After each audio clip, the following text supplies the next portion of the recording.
Conor McGregor is known for his trash talk, but especially for his knockouts. What makes him such a popular fighter among fans is his ability to back up the trash talk and finish his opponents, putting on some of the best knockouts in UFC history. With McGregor set to face off against Khabib in what will easily be the biggest test to date, and with the notorious one predicting a first-round KO, here's a look back at Conor McGregor's top 5 knockouts.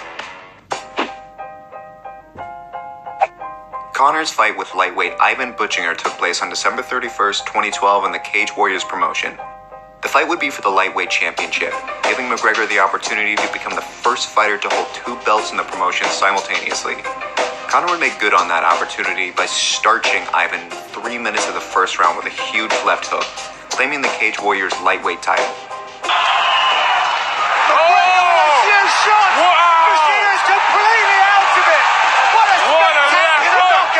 It would mark Conor's last fight in the Cage Warrior promotion before entering the UFC octagon, simultaneously making history as the first fighter to hold 2 titles in the Cage Warrior promotion. A 2-division CWFC World Champion!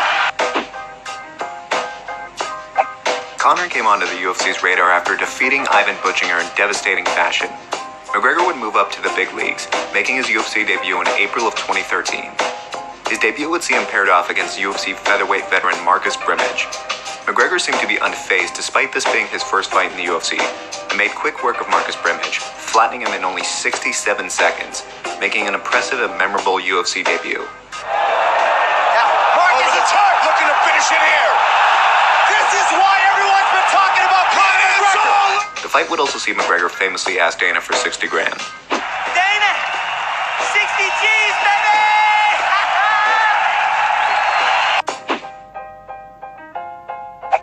UFC 189 was originally scheduled for Aldo to face McGregor for the featherweight belt, but due to a rib injury, Aldo would end up pulling out, with #1 featherweight contender Chad Mendes coming in as a last-minute replacement.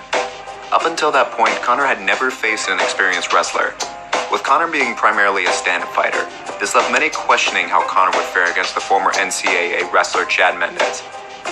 Like many of McGregor's fights, there was no shortage of trash talk between him and his opponent.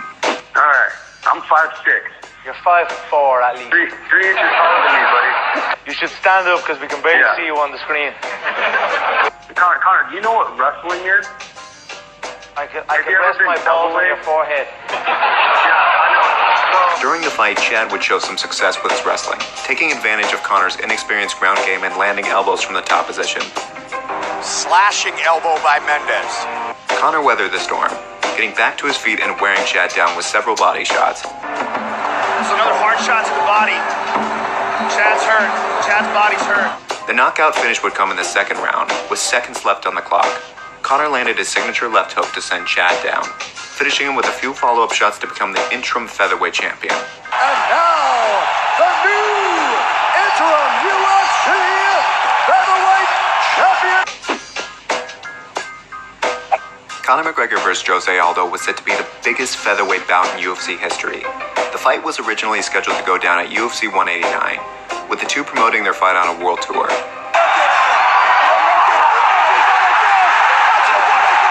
Unfortunately, a rib injury would force Aldo out, with Conor taking on last-minute replacement Chad Mendes for the interim title.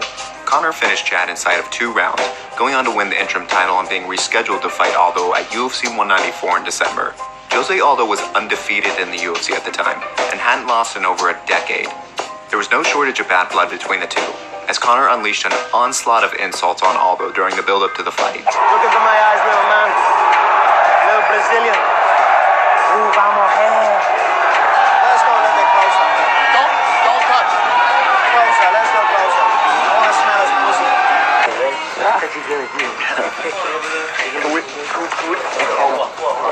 Can we move the seat? The mental warfare clearly worked in Conor's favor, and it appeared the pressure was getting to Aldo.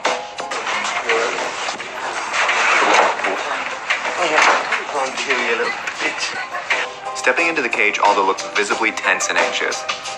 The fight would be a short one for Aldo, with McGregor knocking out Aldo in 13 seconds. Jose Aldo Jr. Conor relaxed and smiling.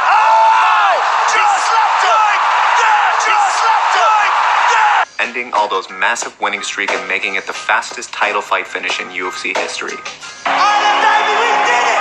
Yeah! November of 2016, Conor would make his lightweight debut, challenging lightweight champion Eddie Alvarez for the title, with the goal to become the first ever two-weight world champion. This was a controversial move by the UFC, granting Conor an immediate title shot given he had never fought at lightweight before. This would also mark the first time the UFC had held an event at Madison Square Garden, after a long-time MMA ban was finally lifted from the state of New York. The build-up to the fight followed a similar recipe like many other Conor McGregor fights. Plenty of trash talk, explosive moments, and mental warfare. Be careful. I have nothing against Edward. Oh, careful. What you gonna do? You gonna do something over there? Be careful. Shut your fucking mouth. Shot. One round you're gonna. You ain't got a shot. Your coach knows you ain't got a shot. And anybody who knows anything about fighting knows you ain't.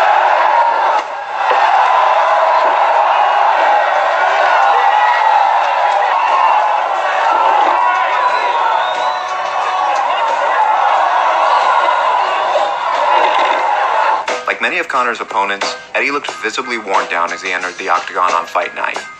Although McGregor was only the slight favorite, he showed a massive gap between their skills, dominating the fight and throwing Eddie off of his game.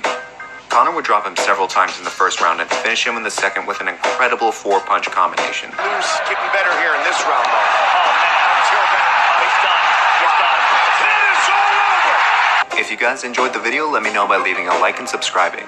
Thanks so much for watching, guys, and I'll see you on the next video. Have a doubt, do you like me now? Am I good enough now? Should I get more loud to get here to fucking